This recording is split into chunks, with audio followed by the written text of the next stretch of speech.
Good afternoon, good evening, good morning, wherever you are listening from. It is nice, or I guess watching, it's nice to see your smiling faces. That's right, we have a video version of this podcast. It goes out to all of the people that support on patreon.com/thedailyba.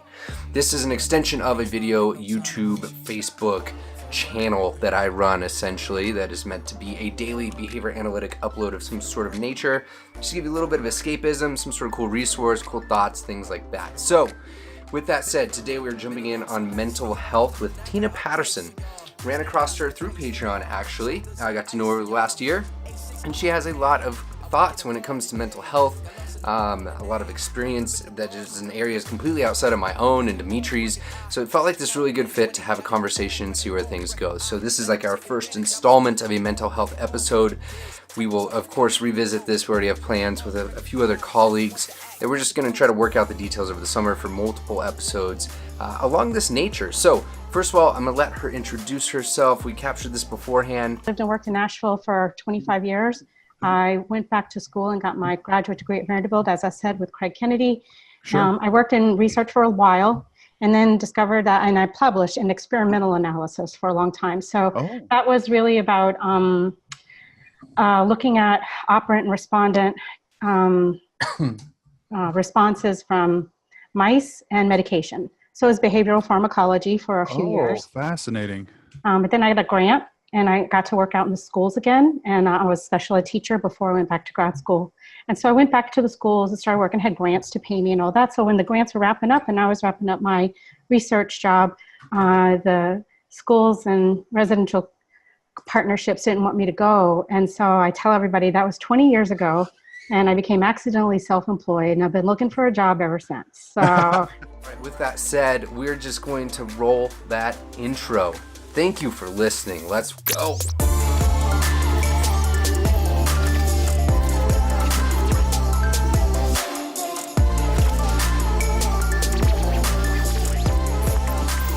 because you guys, this is where my passion is, and wherever I go, this is what I'm hearing and this is what I'm learning, is that about, and the numbers are showing out, do you guys know about SAMHSA? Anyway, so we could talk about the substance abuse website for the government. Anyway, we've got some numbers now. 70%, upwards of 70% of people with autism and developmental disabilities have a co-occurring mental health condition. We're not talking about this, guys. We're not talking about this. We're lumping all behaviors into the autism box if they have an autism diagnosis, right? So we've got to be able to separate out what is autism and what is anxiety, what is autism and what is depression, right? Sure. So this is kind of where my passion lies, is that we've not been treating the children with mental illness. Okay. Well, do you want to go ahead and start there? Because I don't know if we'll necessarily disagree hard. I think that I think that we might have a little bit of a discussion though on that, on the way the topographies and the behaviors play out and stuff. And let's just roll. Absolutely. I love it. Yeah, and I'll probably be asking questions for clarification because I'm not an expert in these areas to the extent that you are. All right, let's do it. Rock and roll. Let's go. So, I mean, honestly, I feel like we're probably going to use already a lot of the stuff we talked about because it was so good. You crushed your intro so good. I'm not gonna lie, Tina. I hope all our guests are like you. You were, number one, prepared but eloquent and just salient and so cogent. Thank you, for real. So good. I didn't even know we were rolling. But yeah, Let's start the discussion around mental health. It is a huge topic, but that is the reason that we're here. We're gonna go on a journey across a couple different topics. So to everyone listening out there, buckle up, get ready. We will see where we're at when we end this. How are you doing today, Tina? I'm doing great. Thank you for having me. Sure. All right. So we've already warmed up the conversation a little bit. Where do you want to start with mental health? Well, I think what I'd like to do is kind of jump in on the history a little bit of ABA, right? Let's talk about where we started back in the 60s, right? And where we started was in the mental health institutions. Right? We were helping people by analyzing what was happening with them in those institutional settings and helping them find independence, communication, and a place to live. And so now It seems that the tide has turned a little bit, and we focus really heavily on developmental disabilities, and we've kind of forgotten a little bit about what's happening with our populations of mental health. And what do I mean by that? Well, if the CDC is right, in 2012, they submitted a report that said 1 in 5 children, school-age children, have a mental illness, and 1 in 4 adults. So that's 25% of the adult population in America.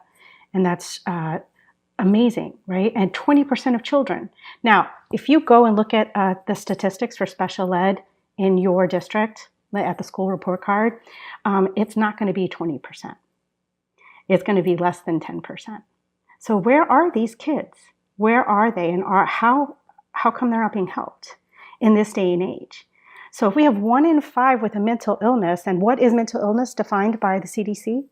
Well, it's anxiety, depression, bipolar, which is considered different than depression, schizophrenia, but in children it looks like a mood disorder like psychosis, and Tourette syndrome. They also have ADHD on that spectrum. And here's what we know, guys, and this is the beautiful part. About 5 years ago, they found the gene. They found the gene for schizophrenia. And on the same gene, they found bipolar and they found ADHD. They're all on the same gene. They're right next door to each other. So it has a biological component, right? So when did ABA stop looking at biology? Right? Why are we afraid of respondent behavior? Why are we afraid of this? Yeah, so in case we have some folks new to the field real quick here, let's step back just a second. Like the respondent behaviors are like involuntary actions is how it's typically talked about. You have some sort of stimulus response paradigm that's going on there. It's like the antecedent R part, but it's in the respondent world. And then the operant side, controlled by consequences, can be very different there, right? The way that operates. Mental health is traditionally, so we have the roots there, we can unpack that, but we also have just a quick note on like mentalism, right? So traditionally we've had a pretty staunch field approach on things of this nature. When we're talking about depression, anxiety, these things are labels, they are categories of, I would say, a lot of different behavior. And this causes issues for behavior analysts because it's not actually it's two things. It's either not actually looking at the behavior itself, like refining down to what the behavior is, or it is imposing this sort of dual world, right? Where there's two different worlds. One is where behavior can occur and like we can, in a sense, use natural science and understand what's going on. But the other one's this mental world that all of a sudden is totally inaccessible and usually operates on totally different principles. And that just falls out of a realm of science for us. So the flight from those sort of natural situations has always been super interesting to me. We have some pretty cool, you remind me of like the anxiety article by Pat Friman and Hayes and Wilson. I think it was like 92 or something like that, where there's some really good conceptualizations of this, right? But my first thought is, we're not creating two things, the training programs around those applications, right? Like, so we're not saying, hey, young behavior analysts, you could pursue something like this. Right. We're also not creating like tools and technology developed around that either. Right. With the exception of like ACT and that whole world. Right, right. So what I do is I like to break it down when I do an RBT course and when I'm teaching paraprofessionals in the school district and families and teachers and educators. I like to tell them this, listen, let's just keep it simple. There are two types of behaviors. There's learned behavior and there's unlearned behavior. And what I want to talk to you today about is the unlearned behavior. And let me talk about some examples. Sneezing. I can observe sneezing. I can count sneezing, but that is not a learned behavior. Okay. I can see someone demonstrating a visual or auditory hallucination, but that is not a learned behavior, right? I can see the effects of depression, what the behavior of depression looks like, what moodiness might look like. And so what I like to talk about with people is, remember, these can be defined because we can do operational definitions around symptoms of mental disorders, right? So what I'm talking about is really understanding what's going on in the brain right? And understanding what parts are those learned pieces and what parts are not those learned pieces. And then still, how do you develop a behavior plan? And how do you work with other people to make a whole system of support work?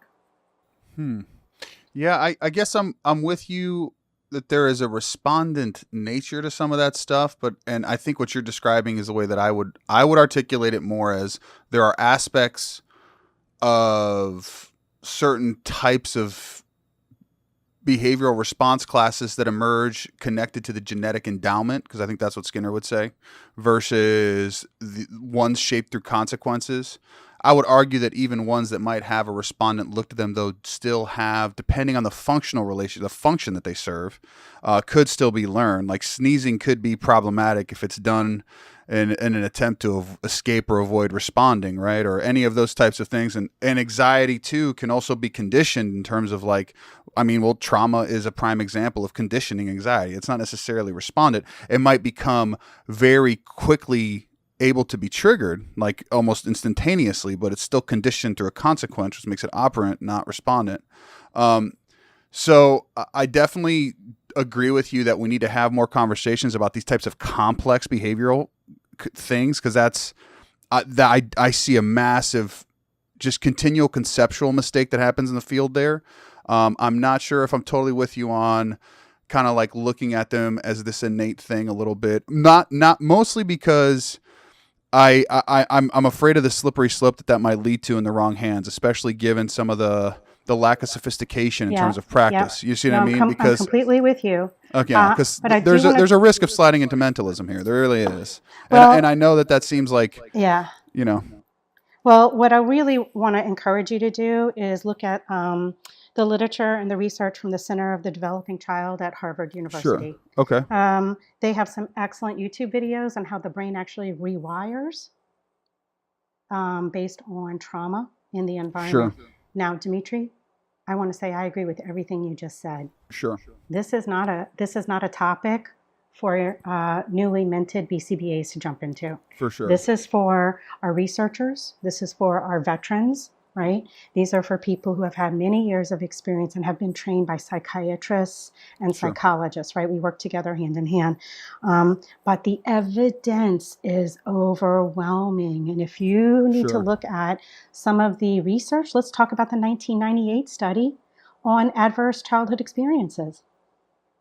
Yeah, just one real thing is just one thing just to interject here, just for the listeners, if they're interested in just like, because what you're really describing is the connection between operantly controlled behavior or operant behavior and neuroscience. I mean, neurology, right? So how does the external affect the internal and the actual biological responses that we experience towards it? So I definitely agree that we have a lack of knowledge and education in neuroanatomy. So I'm going to put it on the screen. So if you're seeing this, here's the book. It's old and it's a cheap textbook, but it's a really basic thing if you want to learn more about neuroanatomy. But it's called Neuroanatomy for Students of Behavioral Disorders. It's by Ronald Green and Robyn Ostrander. And if anything, it gives you a sense in understanding some of the biological implications of some of these things. And there's also a great book out currently called Behave that attempts to really talk about all the different neurochemistry and biochemistry involved. Again, I'm not an expert on this topic. I'm just fascinated by it too. So and what I wanted to do is jump in and say, when you start jumping in on reading the research on trauma, and that it's not new, and that it's becoming more popular all of a sudden, because what we're experiencing is the results of trauma. And I don't know if you've ever actually taken a trauma test. You can actually look at your ACEs score, and the higher your score, the more likely you are to have some sort of medical condition later in life. And it's been proven. It's been shown over and over. And Philadelphia, Children's Hospital just updated that study. And so when I look across and I look at the research from Georgetown University and the Children's Service System out of New Jersey and other advocacy organizations that are actually now looking at what is happening with mental health, there's a government website called the Substance Abuse and Mental Health Services Administration. It's shortened by SAMHSA, SAMHSA.org. And that's a government website, and it's a government agency that actually tracks what's happening in our areas of mental health. And this is what these researchers are reporting, that upwards of 70% of people with autism and developmental disabilities have a co-occurring psychiatric disorder, like anxiety, depression, and others. And where my concern lies is specifically, why aren't we operationalizing this and providing services to children to get the help that they need? And that's a rhetorical question. I think I know why. Right? So if a child shows up at school with an articulation problem, they do a speech assessment and they assign a speech pathologist. Or if a child shows up with a walking disorder, they do an assessment and they get an occupational therapist. But if a child shows up with a mood disorder, or if a child shows up with anxiety disorders, they don't get any mental health. By and large, some school districts are better than others. I got to ask the question, just in relation to trauma. There's one, just like, and this is just like the dogmatic behavior analyst in me. So I'm just going to ask it because I'm pretty sure if most of the people that listen to our kind of podcasts are pretty hardcore about this stuff, so there's gonna be some dogmatism involved. But I mean, like, let's just take for argument's sake all the things that you're saying are true, and I absolutely agree. I actually believe they're true. Unequivocally, as far as from a neuroscientist perspective, the biological, the genetic endowment piece, the statistics in and of themselves too. From a behavioral point of view, does it really matter though? Because we're talking about just labels, or we're talking about a collection of response classes articulated in a particular sense. If we're talking about our role being agents of behavior change, then don't we just need to understand the functional relations controlling the particular behavior as it's occurring in time, and then we intervene to change that? Not that the context doesn't matter, but that kind of hanging our hat or hyper-focusing on some of those extraneous components maybe muddy the waters in terms of intervention. My first thought is behaviorally we can tackle this, then it becomes a matter of practicality, right? Do we have the appropriate systems in place to train people, right? The answer there would be no. Like, you can't go, I mean, unless you go to a specific lab with a specific researcher, but is there a systematic, like, organized way to go and get this sort of training in our field? Not like there is for, say, early intervention, functional communication training applications, like functional behavior assessments, like all that whole side of the world. I think the exception here we'll have to talk about at some point is like the acceptance and commitment therapy route and that third wave behavioral training. That's right. My first thoughts. Right. I think to address your thoughts, Dimitri, I agree. I mean, I can't help but say I agree.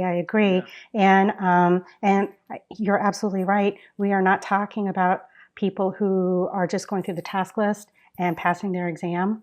We're talking about a scope of competence, not just a scope of practice. Yeah. Well, I think the conceptual piece though matters too, honestly, because what I get concerned about is even like, actually, let's just go totally off script here. I mean, narrative matters, I think. You know what I mean? Narrative kind of matters. So how we describe problems in general, whether it's on an individual or a cultural, societal level, frames how we're going to approach the problem. It frames usually our starting point. It frames where we're going to anchor our assumptions, our presuppositions. It also puts what limitations might be in place, right? It creates the lines that we need to color in, you know? So I feel that sometimes when we talk about mental health disorder specifically outside of the behavioral sense, you almost create this Wild West conceptual framework that opens itself up to pseudoscience a lot more. Right, and that scares me a little bit. Not at all. But I think the task list also does require that we are aware of sleep disorders, that we are aware of pharmacological issues.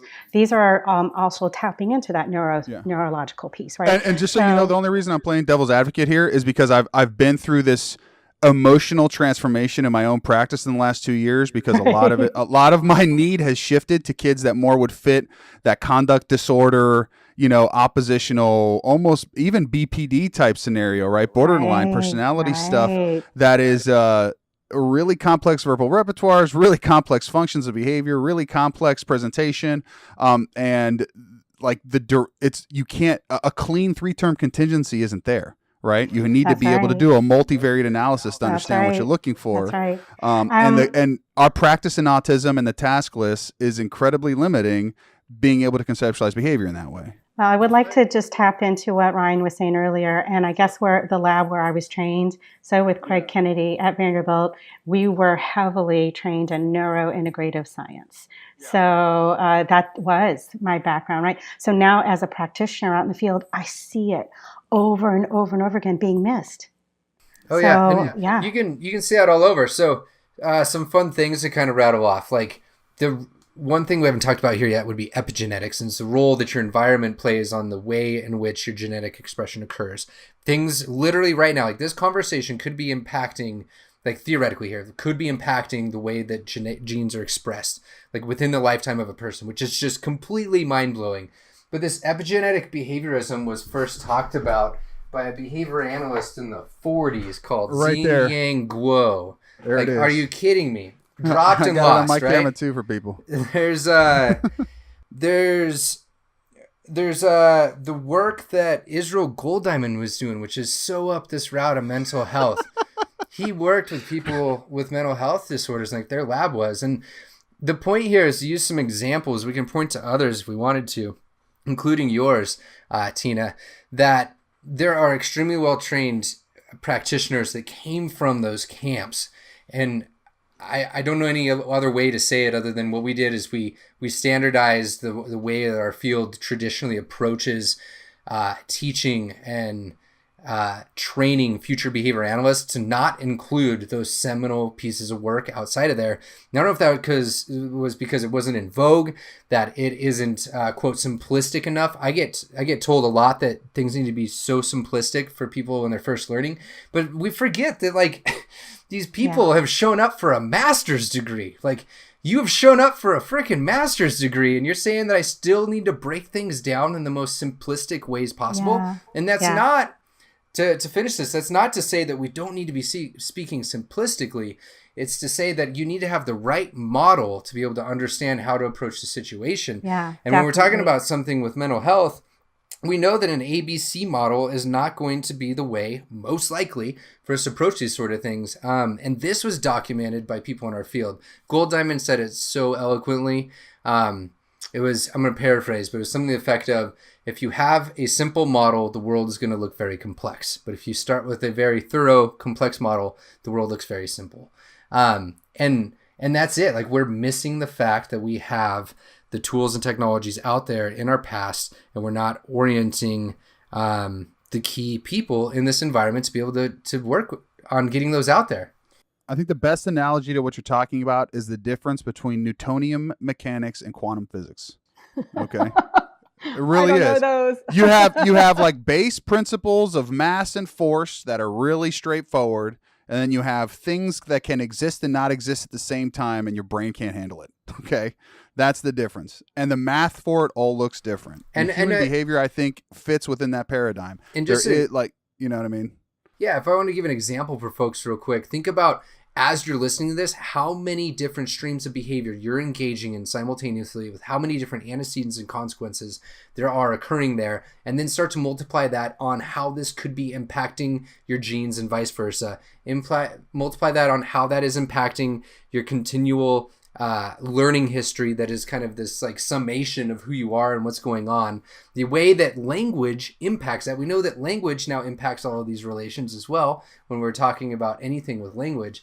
And this complexity is missed. And I think at the heart of mental health, like I believe that the heart of mental health is all of these things coming together. It's a holistic perspective towards behavior in humans, man. It really is. And as far as the conceptual framework, I really think that it guides us. But I just finished peak level 1 training. And nice. I have to tell you guys, it changed my world because of relational frame theory. And I went back and started reading everything from 2000 and 2001. Nice. I'm like, what? That is neurobiological.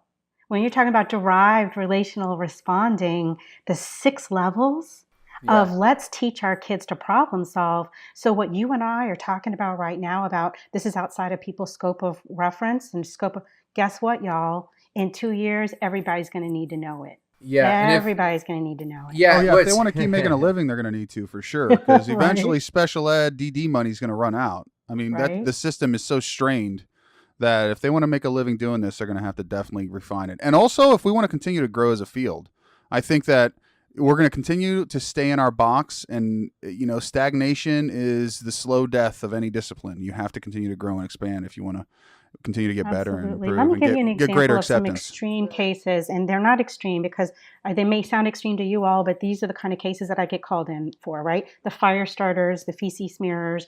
So Dr. Tim Vollmer and I were called in to work on a case and that was a young lady, 16 years old. She was diagnosed with autism. That was it. But here's the problems. She started stripping. Well, you're 16 and you're stripping. That's not cool. Right, in public school. So they put her in her own, portable, classroom by herself with 2 paraprofessionals coming and going all day. Dr. Vollmer and I were taking data. We were there hours and hours, right? We were taking data. We were comparing notes. We're talking about what's going on. And we're like, you know what? These doctor's reports don't make any sense. This is not making any sense. She's having 3 menses a month. And the doctors are saying that's part of autism. What? That's not in the medical manuals. That's not in the DSM, right? So do you see what I'm saying? Like, we got these wacky reports from physicians, and the school was like, well, we don't know what to do other than put her on our own portable. We push. Third doctor later, do you know what we found? We as a team, Dr. Vollmer and I didn't find it. We just took the data and gave it to the doctor. There was a brain tumor. Oh, wow. She had a brain tumor. So, like, where it was located was a pituitary her gland. whole... She was having headaches. She was stripping. That's wild, yeah. She wasn't communicating about her headaches. That does kind of force the highlight reel here that we need to be aware of medical problems too, right? That not necessarily, yeah. And so I was called to a consult, and I travel internationally. I was at a consult in Scotland. Please come help us. Please come help us. I go over there. Little Lynn is acting like a cat, right? She's feral. And I look at this, and they are all telling me it's for attention.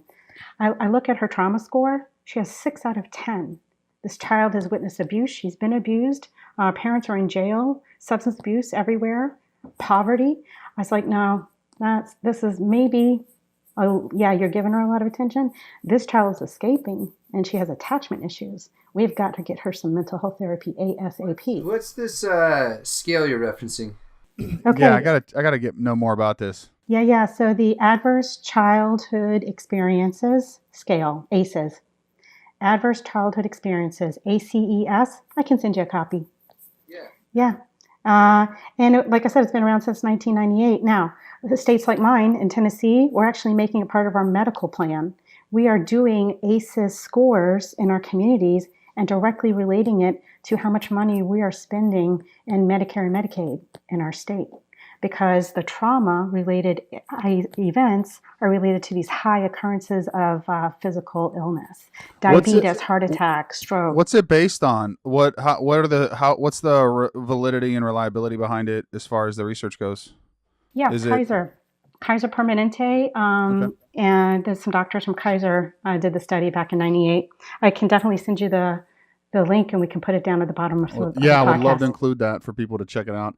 Yeah, it's. I have to say that trauma has become kind of a buzzword that, just on a personal note, I always respond to suspiciously, because I just think it's one of those things that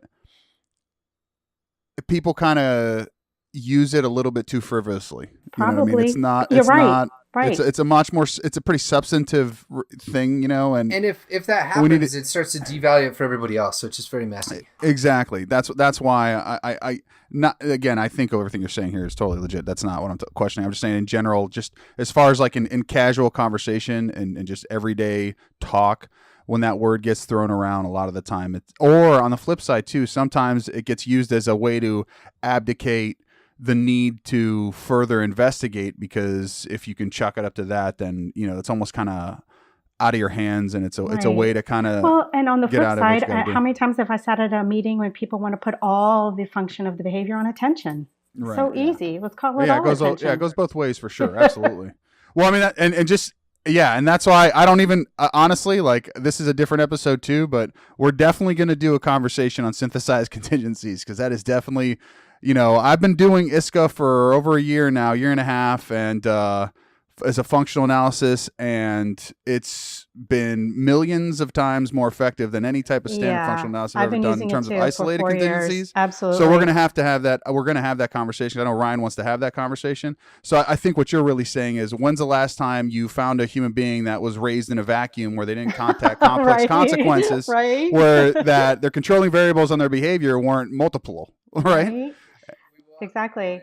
We will have to pull into that discussion Gold Diamond's constructional interview, which was also lost in the field, which was getting at those same sort of So guys, issues. what I have done is I've taken Greg Hanley's open-ended interview and I combine it with the ACEs score. It's part of my interview process. I need to find out, because I've found that people withhold information, not on purpose, but they don't know what's important. Yeah. Well, and they're liars. And that was what part of that. I mean, listen. If you're a physician, one of the first things you learn, if you're helping people, malingering is a thing for a reason. People lie. Usually all right, criminals, but and they're liars. And whether it's shame, whether it's whatever, they're liars. So I mean, like, yeah, of course they withhold. And again, not all of it is intentional, but so we have the practical, like, you as a practitioner, you're finding these sort of tools and moving forward with them. You said you can provide us with some links. Are there like active sources where you see researchers pulling these things together? Like, is this coming from Vollmer? Is Vollmer's lab still doing this sort of work? No, so I'm definitely talking about the researchers at Harvard. So for the Center for Developing Child, at Harvard, I am a big fan of what they're doing, and I also want you to consider looking at what's going on with NIH, some of the studies that they're putting out for the child and adolescent mental health, and I'll send you that information as well. Some of the ways that we know when early childhood for little ones, when behavior is going sideways and it's not about social contingencies, when it's about something else, something's going on in the wiring of their brain, is when you've got these dysregulated moods. Things like very easily upset, crying all night long, frequently crying, difficulty sleeping, picky eaters. Can you believe that? Duke did a study, found out that picky eaters actually is an early sign of mood disorder. So what do you say? What do you say to those behavior analysts that would be like, drugs are bad? Okay. Yeah. You know what I mean? Like, well, because I've run into a lot of people who are very anti-medication because they think that we can operantly control everything, which I believe that. Anyway, I'll let you go, and then I'll go. But absolutely. Let me jump in on it. You know what? I'm not afraid of any discussion or any question. Yeah. Well, I think that's the conversation people are having behind closed doors. Let's have it. You know what I mean? So I attended an ABA conferences in Chicago several years ago, and they had a gentleman there who wrote a book, A Nation on Medication, and I bought it. And it impacted my world, right? So when I was at Vanderbilt, I studied behavioral pharmacology. I was injecting anti-epileptics into rats and studying their positive and negative responses. So that was kind of my field. What's going on with all this pharmacology back in the 90s, right? Like, why are we medicating our kids? What's happening? Now, guys, I'm going to let the conversation turn a little serious, something that I don't usually talk about. I have a son who would be 30, but he passed away 11 years ago. Yeah, he had an undiagnosed mood disorder, and he was taking medication that was not a match for him. But we don't test that, do we? Not in this country. We don't draw blood tests. We don't test it on children. And now it has a black box warning. He was on Zoloft, and it was too much. Toxicology report was sent to us that his heart serum level was 10 times the therapeutic effect, and he wasn't even taking it regularly. So he wasn't metabolizing it. So that's part of that personal story. So you would think that my answer would be absolutely no medication, right?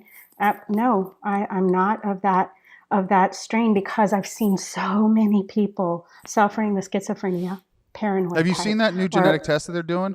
The swab? Pharmacogenetics. I've worked with it. I've been a part of this. Okay. So Hopkins back a few years ago. First of all, that's an insane story. I can't even Yeah. imagine. Like, I I have don't wanna brush goosebumps over and it. my stomach sank immediately. The fact that you fight and push on is like awesome. Hell yeah. That's what we need. Like, we need change agents pushing this stuff forward. Now, but that is not to say that I don't believe in it, right? I have Yeah. seen it So help. But yeah. those measurements, right, and testing it, and I recommend the pharmacogenetic test all the time. So yeah, that's what I was gonna say. Like, what is this? Can you describe this to me? So what it is a swab on the cheek, and you can send it off, and sometimes the insurance companies will cover it. I have been able to convince school districts to pay for it. When we've got kids scratching their eyes out or banging their heads and passing out, right, for extreme cases, I've been able to convince the school district to pay for a pharmacogenetic test, and it'll usually tell the psychiatrist, wait a minute, that kiddo can't metabolize Prozac, or it's metabolizing too fast. And so instead of 2 years trying to figure out what med matches, you go right to the right match and right dosage. Okay. Dimitri, it sounds like you've read on this too, yeah? I've experienced. I've been in doctor's appointments where we talk about it. So I've heard it from directly from psychiatrists. Okay, anything to add to that process? I've just never heard of it, so I'm trying to gather from you. It's fantastic, actually, because obviously no test like that is perfect, but what it does is it tests for what genetic predisposition you have towards certain chemical reactions. So they're able to just isolate where you're, exactly like Tina said, what your metabolism rates are, what contraindications you might have towards certain types of drug or compounds versus others, and it really gives them a better chance at picking the right drug, is what it does. And again, it's not perfect. It's definitely not perfect, but it's definitely exponentially better. For sure, exponentially better than because up until now, I mean, I spent, again, back to Tina, we were talking about severe behavior before, and mental health. Like when I worked in mental health, I spent 4 years going to every single psych appointment for every single one of my clients, and I sat there and listened to them talk. And that builds your capacity, right? Yeah, what an education! Shout out Dr. Ramadan, the man, the legend. But what I would say is that it is very much dependent on the quality of the physician for a long time and their experience and understanding the chemical interactions that occur in the person. So it's a lot more of an art. Yeah, it's a lot more art than it is science. Unfortunately, they are definitely practicing medicine when they're doing. I lucked out with a child psychiatrist who really wanted to help this one child who had been adopted from South America, traumatized, over and over again, abused, and all he wanted to do was scratch his eyes out, just bloody face, right? Yeah. And this doctor was just willing to do anything to help him. And this is back in 2012, right? And so the pharmacogenetic test was new, and he wouldn't take it. No med compliance. Parents wouldn't make him take it, adopted parents. So what she did was she prescribed it to be given at school. So school hours, right? Oh, okay, parents aren't going to do this? Then it has to be given at 10 a.m. Right? He's in school, give him at 10. And let's find out what med works. Boom, boom, boom. It was like magic. For us, this child was saved by having that pharmacogenetic test done. I really think the competence of that psychiatrist is really high. Yeah, the mood disorder thing, again, like it's one of those things where I really hesitate to go too far on a rant because there's definitely gonna be those people in the comments that are gonna like totally smack me for it from a behavioral point of view. But I do agree, and I'm also not a mega advocate for drugs, but I do think that everything has its place, right? Every tool, no matter what it is, has its place. And I don't think that we should be in the business of advocating for anything like that. We should definitely just be exposing people and letting them know that there are medical components at times that need to be addressed to prime people too. Because back to the mood disorder thing, I've also worked with people with comorbidity is an issue, isn't a thing for what we do, period. You just have to accept the reality of comorbidity, right? Especially when we're talking about mood disorders and that kind of stuff, and the explosive behaviors that can come from it, especially with unsophisticated learners with no vocal repertoire, right? And when it boils down to it, if there is a chemical imbalance, there's an issue there with the actual system itself being able to regulate in general. And if anything, it puts people more in a state of responsiveness to behavioral intervention, rather than necessarily masking behavior or even necessarily sedating them. But again, that's saying that without completely advocating for everybody to go talk about drugs now, because that is definitely not everyone's scope. It's not even my scope. I very explicitly don't talk about this stuff I just say you need to talk to your doctor. I am not a doctor. Like, we're not going to do this. But it's important to be very aware of it. You have to know what you're talking about when it comes to psychopharmacology, especially if you deal on the more intensive end of the spectrum in general. And I don't mean just autism spectrum. I mean intensive behavioral spectrum. Well, I love what you said about the state of responsiveness. That's it, right? Now, let's not talk about mood disorder. Let's talk about a toothache. I got a toothache, and I don't want to learn. Yeah. But if I get the tooth pulled, right? If I take some Tylenol, I get the tooth pulled, have a medical procedure, I'm going to be in a better state of responsiveness. Right. I totally agree with that. I think it's a very big reality for what we do. It's just one of those things that again, just like anything, just like we're talking about the ACT stuff or any of the mental health stuff, like whenever we start gearing into other disciplines, that's where we have to have that self-awareness to not step over the edge and start talking outside of our scope. So knowing where the line in the sand is, as far as what your scope is really critical for this to be a meaningful thing. That's a important caveat. To hit on that, there. Competence means that you can do it, and scope means whether or not is within what you should be doing, right? Exactly. Would you say? I had one other point. Damn it. Talking to me or Tina? You, Dimitri. Just talking about being aware that we need to make sure that we don't go over the line and start becoming. Then we start relying on it too. Yeah, thank you. So, in a sense, I think, I wonder. I don't have data on this. Is the point here? Is I wonder how much our past, being very overambitious on where we could do and who we could help, if that kind of laid the ground for these issues now, right? Like we were in mental health, we were talking about, and we were in these areas, but we know CBT, the second wave, like rose up, whooped behavior analysts' asses when it comes to PR and the at least perceived effects that it could help. Some ways it is better, we know this, but other ways it's not. And I wonder if that's why we don't have a seat at the table. I was reviewing an article for a journal. I don't know how much I'm allowed to say when I do those sort of things. It's new to me. But they were talking about open educational resources and how little there is in behavior analysis, how much there is in psychology. We're talking about tens of thousands of multiple more of non-behavior analytic resources. But what was crazy is there's more open educational resource, which is defined as like anybody can take, create, use, share it, whatever. You can modify it in your own way. Something online essentially that you can use like that. There's more behavior analytic, non-behavior analytic resources talking about behavior analysis in wrong ways than there are behavior analytic resources talking about behavior analysis in the right ways that are available out there. Like the disconnect in what's going on, right? Like we need to come together as a field. Can I just tell you how many times I'm so sick of hearing certain conversations in other types of areas of discussion, like even in politics when they talk about constructivism in general and they talk about if Skinner gets brought up, they always confuse radical behaviorism and methodological behaviorism, and it's almost intentional where they put us in that mechanist box. Yeah. Dude, and I have this, it makes me so mad because it's so uninformed. Yeah. But you're absolutely right.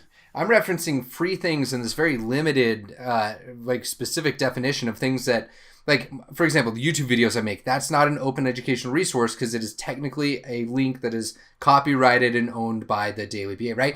Like, I'm talking about those sort of, like, so free resources. There's more of them inaccurately than there are about accurate ones by behavior analysts. It's insane. Like, I think the issue, for me, all of these come down to, like, we have the ability to work in these areas with the right training and the right focus. The question is, how do we design a system to be able to do that?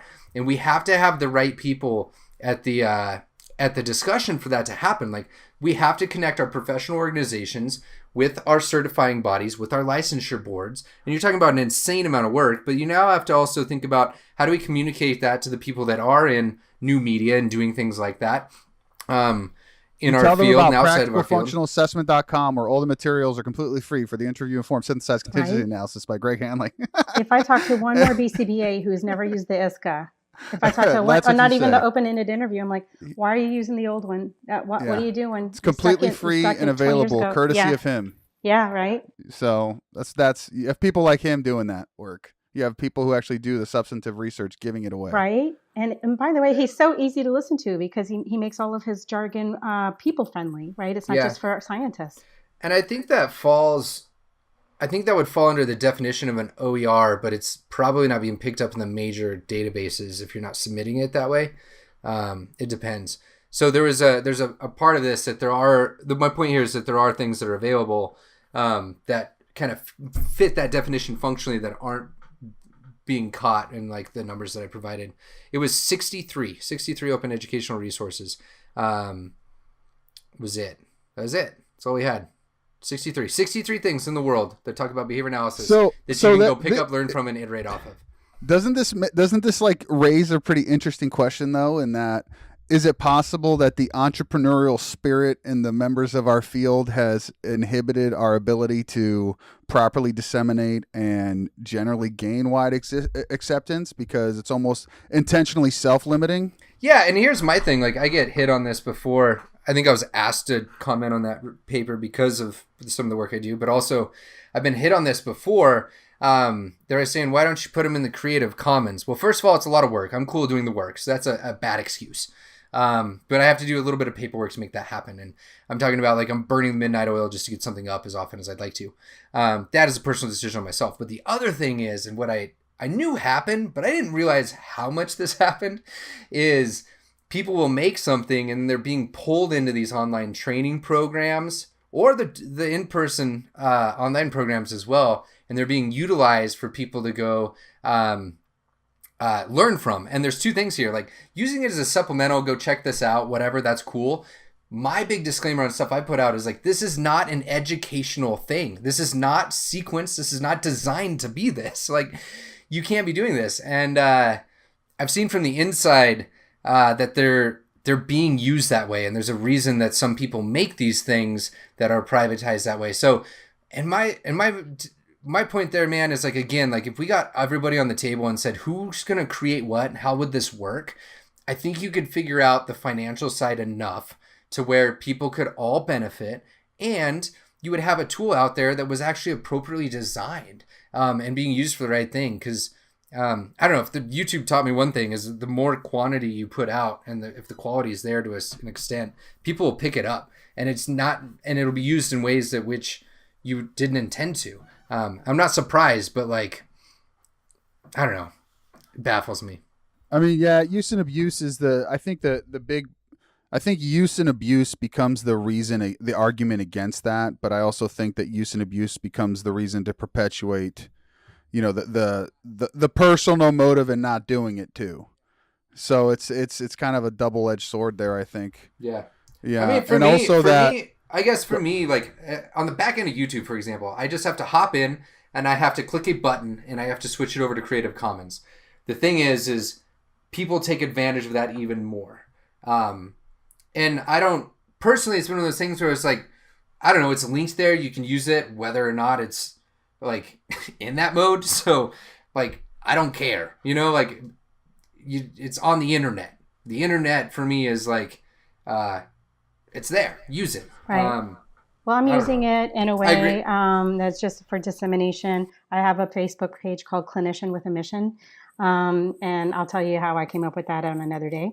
And what I do is I am operationalizing mental illness behaviors. Now, what is that called in the medical field? They're called symptoms, y'all. Symptoms are behaviors. What are, if you take medication and you are experiencing a side effect, side effects are behaviors. So I think we've forgotten that. So I keep reminding people, this is kind of my mission, right? Like if you have dry mouth because you're taking a certain med, that can be counted and measured, right? So I really want everyone to start understanding what symptoms are, what side effects are. They are behaviors. We are not afraid of that. We know how to count them. We know how to measure them. And here's the other part I just wanted to say on my talking point is that I know when it's outside of my scope, my competence of practice, right? What I know, and I know how to refer. I have a list of referrals for speech people. I don't replace a speech person. I don't replace a special ed teacher. I'm not signing up for 40 hours to do teaching. Yeah. I have schools and I know clinics that will do that, right? I know mental health and psychiatrists. I have a list of referrals, but I am part of that team. I am part of the wraparound. Yeah, those are awesome strategies and tools. You have me thinking, like for the academics in the situation that may be listening, and they're the ones creating these practitioners, right? Like there's only so much time. Does this turn into like we need to start lengthening the training time like a medical model does? Or subspecialty like the medical model? Residencies, fellowships? I don't know. It's already in the task list. I don't think they're spending any time on it. Well, I mean, and part of my thing is, I guess I have some, I agree with that. I think the task list is such a nebulous topic. So like, come on, at least let's start there. I mean, when's the last Yeah. time you went into an ABA class and they were talking about pharmacology or sleep disorders? Yeah. You have to go to a very specific one. If I gave you what I thought on that, we'd start a Facebook fire. So we're not going to go there yet. Let's save that one for another day. Well, I think we need to raise the bar on what they're teaching. And they need to stick to the task list first, and then we could do subspecialities, but at least do the task list. Yeah, I agree. And Clean it up for sure. So my question from the systems perspective was, is there adequate enough time given all the pressures on those sort of people? And I start to think that, like for me in graduate school, I could tackle all those and I had professors that would help me with those, but I slept sometimes an average of 2.5 hours per day, per week, throughout the week for like months on end. And it was just so that I could have all the opportunities that were afforded to me and take advantage of them. So I'm questioning whether or not, like, is this a time where we start talking about fracturing out more? Like, why don't we have experimental programs that are, 3, 4, 5 years? In a sense, I feel like the programs that started had a little bit of a duty to start to figure these sort of things out on their own. Like, I'm going to tell you what, Ryan, I have an answer. I do. I've written an RBT curriculum, wrote it for myself. I do sell it to companies just to help them out to defray the cost of training. Let me tell you something. In my RBT curriculum, they spend 1 hour learning about sleep disorders and all the interventions, and they spend another hour learning about what's going on with pharmacology from BCBAs in the field. Okay, so if I'm doing that for RBTs and they are passing, every single one passed the exam the first time, this is crazy. If I'm doing that, little old me, yeah, I'm saying they could do it. You're just not putting the effort in it. Sorry. No, there's nothing to apologize for. I think that you're absolutely right. I mean, let's just go there. I don't care. Screw it. I have no aspirations here for academic career. So let's just set them on fire. Free. It's the reality is that higher ed is geared too much towards personality and a lot less towards substance. Quite frankly, people give a shit a lot more about their graduate lineage. Okay, and who their great academic grandfather was or grandmother was versus what they actually learned in all earnestness. And the way labs are structured and set up, they're set up to follow whatever interest area that person is determined is required, for whatever thing they're trying to publish at any given moment. It's not designed to necessarily produce a certain level tiered practitioner per se, like if we were to make the analogy to the MD model, right, where you have your rotations and you're not there to just follow their research. You're there to walk out with a complete understanding of the techniques and everything that you have to do in order to be a competent physician. So I think if that comparison, and I think that difference makes it difficult to have a conversation about what our goals are even in academia, right? And like what our goals are in terms of practice. And maybe there is a serious distinction between what the outcomes are like in an academic framework versus what the outcomes are in an applied framework, right? So you have to look at those two things and say which, if you're coming out of the ivory tower with that focus, but then you're going to practice like a physician, should your training be geared towards that or not? And there's actually a Pritchard article.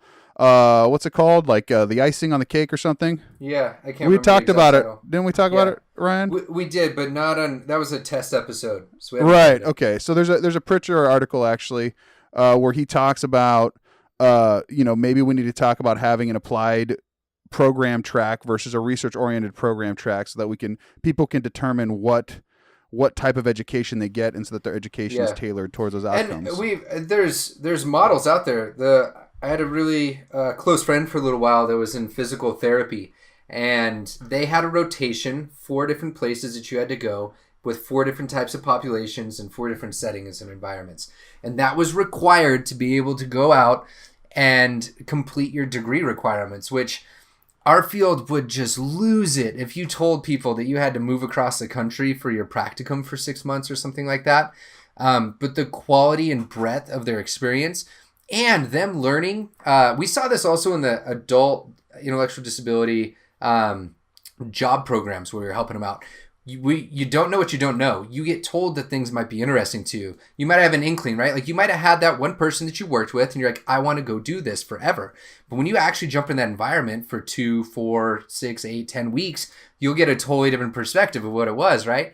We had so many people that in the intellectual disability world that would say like, I want to be a fireman, I want to be a policeman or something like that.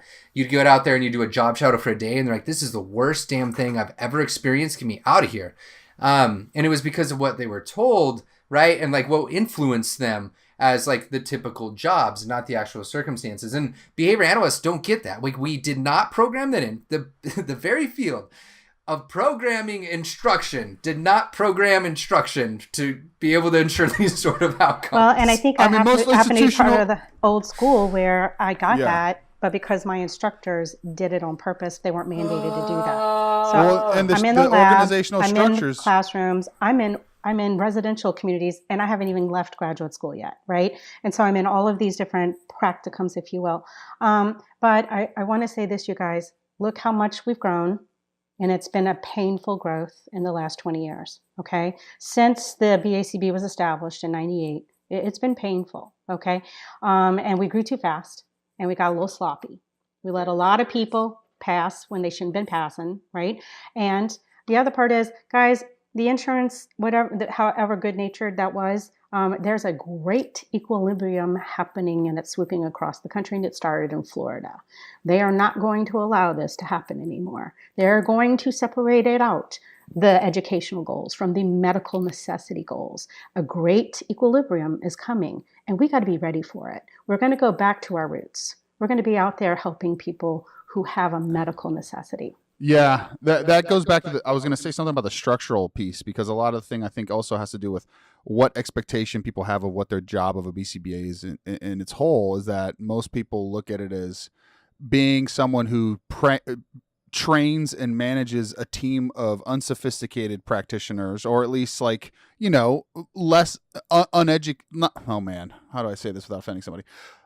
People without formal education, but on the job training and without advanced education doing it, rather than thinking of themselves as a service provider, directly and the way like a speech path would, because arguably a speech path has more education than a behavior analyst, and it's a lot harder to get into their programs, and they provide the direct service as a licensed professional. Social workers do the same thing. So I mean, like, mental psychologists do the same thing. These are all people at pretty high levels of education providing the direct service, and our model is not that. Our model is you become a leader of people, right? And you have minions that do that, and you just check in on the data occasionally. But with social workers, they're not asked to do 40 hours per That's client. Fair. Right? Yeah, 20-25 usually, yeah. Yeah, there are a couple comments. Like there are data that the BACB speak to publicly at conferences about how we've grown faster than most all other professions similar to our nature. So we have to acknowledge that. I do want to put my I do like that exponential growth is something that is in a sense like kind of unfathomable to me, like how fast things move. And I think that position that they are in is extremely difficult. So I do want to acknowledge that. I look at it as a systems thing. Again, as always, like I keep saying, like how we have so many passionate people in this field. I feel like that is a matter of prioritizing and trying to figure out who to talk to and who to bring to the table. Like we do have some of the most brilliant people. Or sometimes maybe we aren't looking to practices that are good at scaling. Like, is there other professionals out there? That's my thing. I think it's a scale problem. Because I don't want to make this sound like I'm anti-board. Like I'm a board certified behavior analyst. Obviously, I'm a member of the board, and actually, I think that that's not the board's function. The board's function is to lay out minimal criteria, monitor it, and make sure people are following those expectations and protect consumers. That's their job. Isn't to steer the scalability and or structure of every piece of the field, just like you wouldn't expect that from your psych board or anybody else. Within their definition, it's anyone who consumes behavior analytic supports or something like that. Sure. I mean, that's an ethical obligation that we all carry, right? Who's your client? Your client is anyone who benefits from your service. But right? their mission is beyond. It's anyone who consumes behavior analytic services. Okay. Well, I mean, I ambition is important, but I mean, like, is that a realistic goal? Well, are we overstating our? Yeah, that's what I'm saying. Like, are we overstating? Yeah, I don't know. I guess I gave him a pass on that. I didn't realize that it was like a standard they should hold themselves to. But whatever. No. I think it's a fair pass. Sorry, I didn't mean to just derail. No, no, it's a fair point. It's a fair point. But I mean, I guess I don't like. I just have a general disinclination towards putting any type of the weight of movements or like groups of people on a singular structure. I think individuals need to make decisions on their own to make certain changes and accept certain responsibility for what role they play in these equations. So I think it's I do have my own hang-ups with certain things that happen with the task list and the board and all that stuff, and that's a robust conversation to have. But on the flip side, I think it's also not fair to put it all on them too. I think that we need to say, okay, Joe Schmo BCBA and whatever, or what, whoever you may be in your practice, that kind of thing. Look at your structure and see if you can is there a business model that changes that, right? Is there some type of a systems model that addresses scalability and saying, how do I proactively do that in my business, and have the foresight to predict what some of the things are going to happen? Because I guarantee you, again, I don't know a lot about the Florida situation, but it's funny that you brought it up, because what I did read about it, I mean, that sounds like a terrifying situation to be in, there's because still a the degree of moratorium. uncertainty. There are 2 counties who are not able to do anything. I couldn't imagine being in a situation where I'm no longer able to get a paycheck anymore because everybody who does what I do was such a piece of shit that they had to blow up the system. Right. I mean, seriously, right? That's really what we're talking about. Just to that point about systems, I bet you we could ask Aubrey Daniels. This guy has been in the field forever. He could probably help about scalability and system support. Maybe he is. Or, I don't know. I mean, right? Call Silicon Valley. Like, call other people in the field as part of my perspective here. Or in other fields, sorry. Yeah, definitely. Like, let's reach out. Like, everybody has something to offer. Even a company that has clearly had problems, like an Uber, they scaled so fast that there are things that they could probably teach an organization or a field like Good us. Point. And that's kind of my thing, is like, there's a lot of valuable perspectives outside of our field. Why don't we build them into our systems? It may even help with our pigeonholed feels that we get sometimes. So that goes back to my point I wanted to make, is that in 2006, when the U.S. Federal Congress said, you know what, we're going to mandate that ABA be covered under behavioral health, right? Remember, the money that came from that is going to drive the practice. In 2006, you're going to notice the huge shift in literature, a huge shift in the growth of how we grew as an organization and why we became so pigeonholed. Because the money was big and it was huge and people were tapping into it. Now, private equity is just now finding out about it. All these years later, like, what's going on? What happened, right? And now it's going to shift. $multi-billion-dollar disability industry, yeah. Yeah, and now it's going to shift, right? And they came on too fast. They came on too slow, and they are leaving. And there's going to be a few guys left standing. There are going to be a few companies, just like in software. There'll be a few big companies left standing, and then the rest will be pushed to schools, right? And so, yeah. If anyone's wanting to learn a little bit more, Matt Norman and Carolynn Kohn wrote up an article on this, talking about that the exact point on that. If there are jobs in these areas, and if there's that financial focus, right, in some sort of capacity, then you'll start to see the other systems around it. I mean, money talks and bullshit walks. I mean, that's just right. the reality. I think we're going to have to convince some of these BCBAs that when they leave school, the great equilibrium will happen. They're not going to start out making $65,000 a year. So when the great equilibrium happens, you don't start at a school district making 65, right? So that's going to be hard for the ones that come behind us, because it's not going to be the field of millionaires anymore. right? Man, People is it have the 2 or field 3 of houses. millionaires? I feel What- like, man, what job is I'm that? screwing up somewhere. Shit. Hey, y'all need to go to Florida. I need to get my brain right. Dang it. Who are these people? You Right. bastards. Share. Yeah. Oh Yeah. my gosh. No, it's I get it. No, I think you're right. There has been seemed to be like this bourgeoisie of behavior analysts at the top that have been able to establish themselves for the past 3 decades, 4 decades, and yeah, I think that's a pretty reasonable thing to say. But shit, I ain't one of them. Damn, I gotta get on that train. I think you're on the right train. We'll I think see where you that are. goes. Yeah, let's all get on it. I Let's think you're get on it the done. right train. So what about? So you also, why don't we switch gears a little bit? You want to talk about a little of the OBM stuff? Yeah, let's jump in. Okay. All right. So you do you're doing OBM work. And you use the Aubrey Daniels stuff. Could you talk a little bit about what the Abernathy Daniels thing is a little bit? Because I'm not familiar with that system. Yeah, so they have put out several books on how to measure performance, and they just simply call it performance indicators. And so what I do is, just like I've done in this field, I take the FBA process and I structure it for whatever business I'm working with.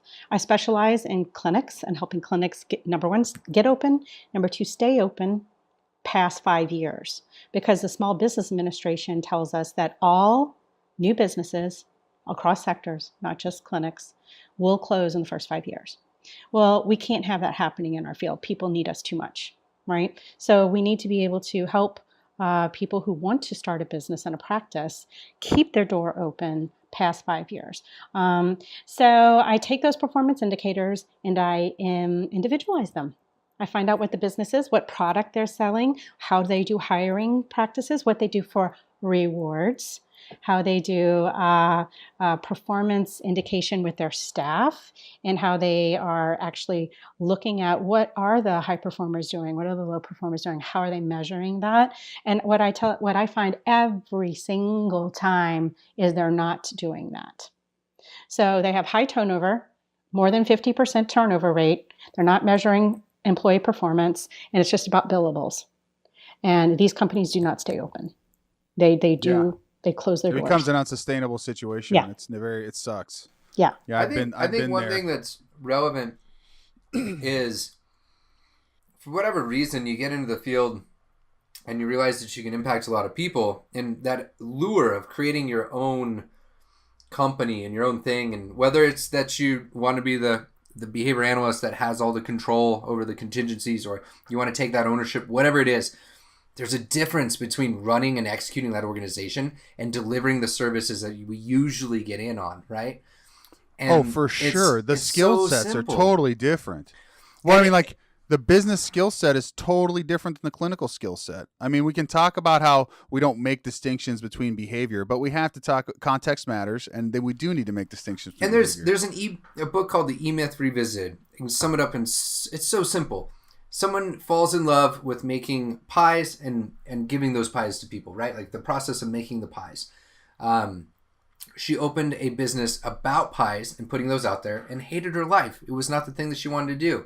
The thing it wasn't the quality or the quantity of people necessarily getting their pies and such. It wasn't that process that she loved. She loved the process of making the pies.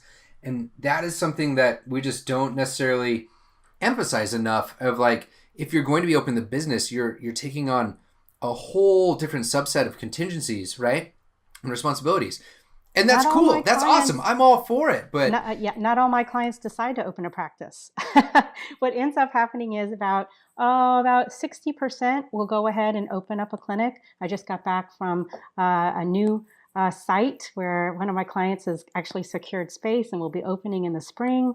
But then I've got another client who's like, oh, hell no. What I want to do is mentor with you more before I decide if I'm doing that, which is the point, right? Like, let's decide, where do you belong and where do you fit and where's your passion and how do you want to use it? So one of the things that I started one. I started one years ago, and it's not that there needs to be a financial incentive per se. I didn't do it for that, but like there has to be a big incentive for me to want to do that again, because holy shit, was it a lot of work. Right. And stress. And I don't know why, but I guess I've always been that BCBA that looks for chaos. So that's where I've found business throughout the years. I look for this failing school system. I look for the one that made the news because they expelled too many kids with disabilities or minorities, right? My so good I'm like, buddy. oh, I'm going to call them because they're having trouble, right? I've worked in those systems in the past. My good buddy Mark taught me the value of those. Yeah. That is where you have the most room for improvement, and you can make such a big change. Yep. Yep. If you're doing good work, they love it. Yep. And so anyway, then what I do is I advise all of my clients multiple funding sources. So not do I just say it, I teach them how to do it. So yeah, we get set up with insurance and credentialing. We do our homework. We find out what insurers are in their state, put them in touch with the insurance industry. But then I let them know, okay, let's look at some of your school report cards in the surrounding counties where you live. Let's see who's not doing well. Okay. And then I show them how to find the chaos in the public sector and then how to pitch themselves a cold call, right? Then we look at doctors' offices and then we go, okay, where are there the highest rates of disease? What county's got the worst poverty rate? Let's go to those doctors' offices, right? And then the other source is private. And it's not about cashing in on rich white people so they can pay private fees. It's about making sure that it's affordable for people who don't have that insurance, and you're going to help them get it through the school. But in the meantime, provide some services through a deferred payment model. They got to pay up front for a certain amount of therapy, and you're going to teach them what to do at home so that therapy is ongoing. So there's 4 funding sources. And I have to tell you, I was hired to go help a company that was failing. They were imploding in Hawaii. I get there and the bookkeeper tells me, oh my God, insurance is our bread and butter and we're not billing enough. And I said, but you've got school contracts. I don't understand. Well, they don't hardly pull in any money. So when I pulled out the books, I started looking at the books. They weren't charging what the agreement was. Yeah, they weren't. The school had said yes, and they weren't charging for it. They were charging billable hours instead of rates for packages of services. And then it all flipped, and it became that the school was the higher bill payer and not the insurance. They were just thinking differently about it, right? Wow, Tina, you're doing a pretty interesting work, I got to say. I like it. But no, you're chaos, teaching, so it's not fun all the time. No, but I have to say that like what you're talking about are skills that people from helping professions actually are almost conditioned to think are disgusting, if we're being serious about it.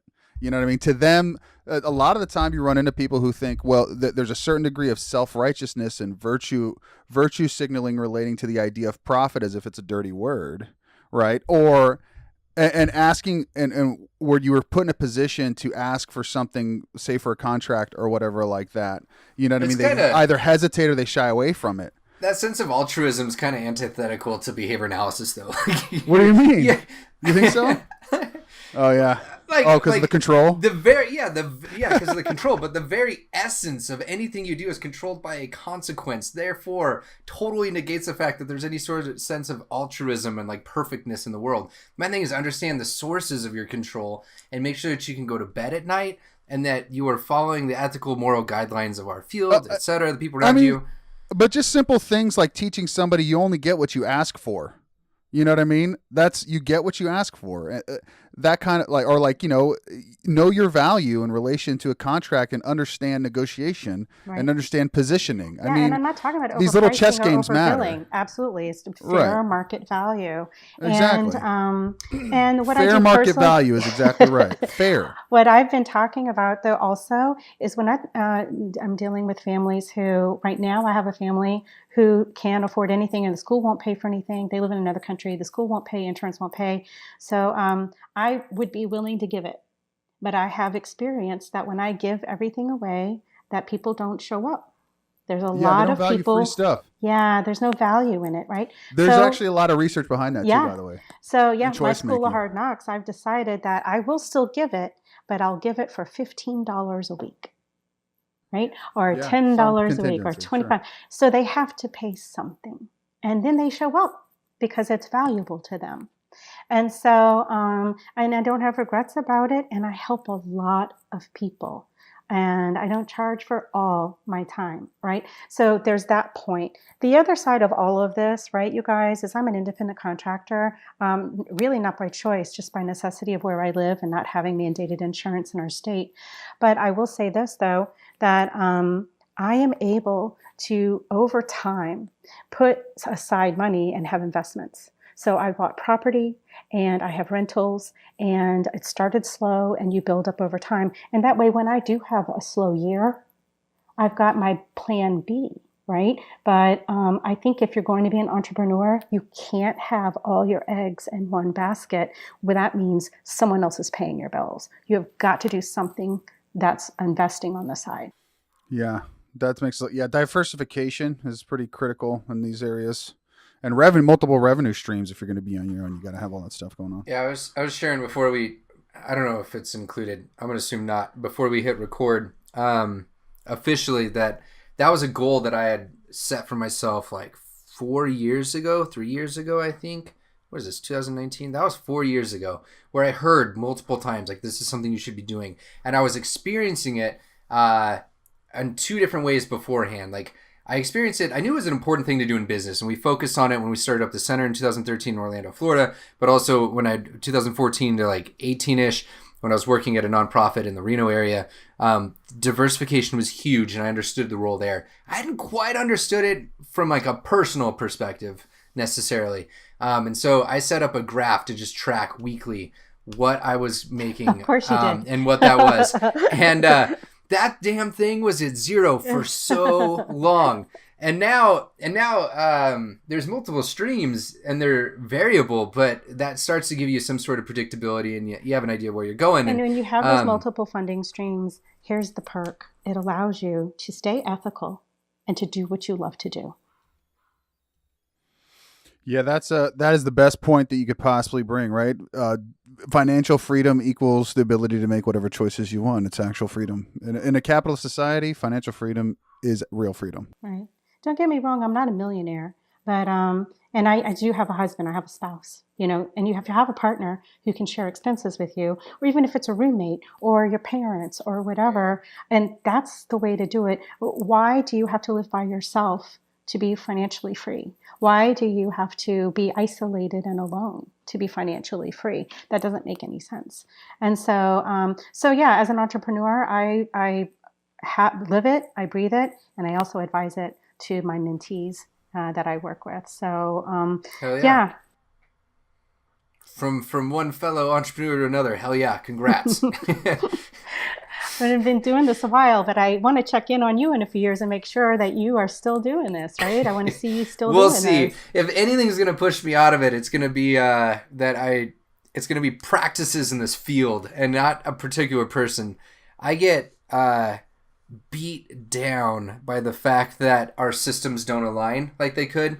That's the only thing that drives me nuts in this field. I will always do something behavior analytic and oriented and all that sort of stuff, but yeah, it's just hard. Don't get me wrong. There have been days when I'm like, I'm going to sell real estate. I'm out, Yeah.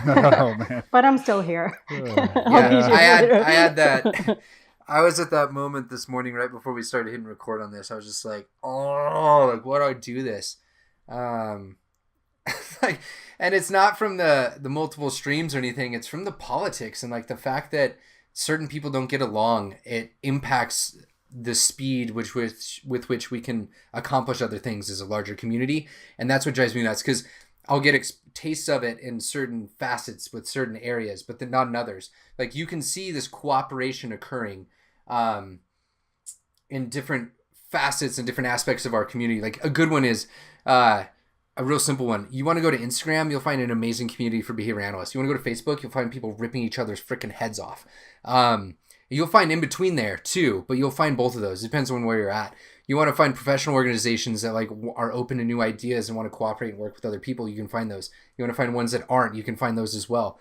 Like I was straight, just like, for lack of a better term, ignored. I think ignored is a good way. Like in my local ABA chapter here, like just have been ignored blatantly, and it's like that's cool, but like. why? Like, why do we have to not reply to emails? Things that I've literally written that I'm doing now that are successfully moving forward with other partners were ignored or said this is not a thing that we would support because we don't think it has any legs. And that's cool, but like, why can't we just like come back around and have this larger discussion around Brian, what's working, what's not? Put it out there. I mean, why do you think? And we're going to get a little mentalistic here, but there's a lot of ego out there. There's a lot of ego. Literally took the words out of my mouth. There's a lot of ego. Literally took the words out of my mouth. The thing that drives me the thing that drives me most insane with it is the double standards, I think. And that's what I was experiencing today is, since you're not so-and-so, you have to go through this process. And it's like, why? Like, I don't care who you are. We both are here in this system for the same reason, which is to perpetuate the field in a way that we can define that, right? But like pragmatically and ethically, blah, blah, blah. And it's those things that drive me nuts. Those kind of experiences, and I still do every day. When I encounter it, I have learned, my ACT trick. Now I know it's called ACT, that I'm thinking, wait a minute, why are you ghosting me? Why are you gaslighting me? What's happening, right? Yeah. And then being aware of it and then skipping it. You know what? This ain't about me. I'm just going to skip it. No, and I definitely... Tina's one of my new favorite people. to talk in the ACT terms, like I definitely get fused with those things for a little bit, and you can see those things popping up here. I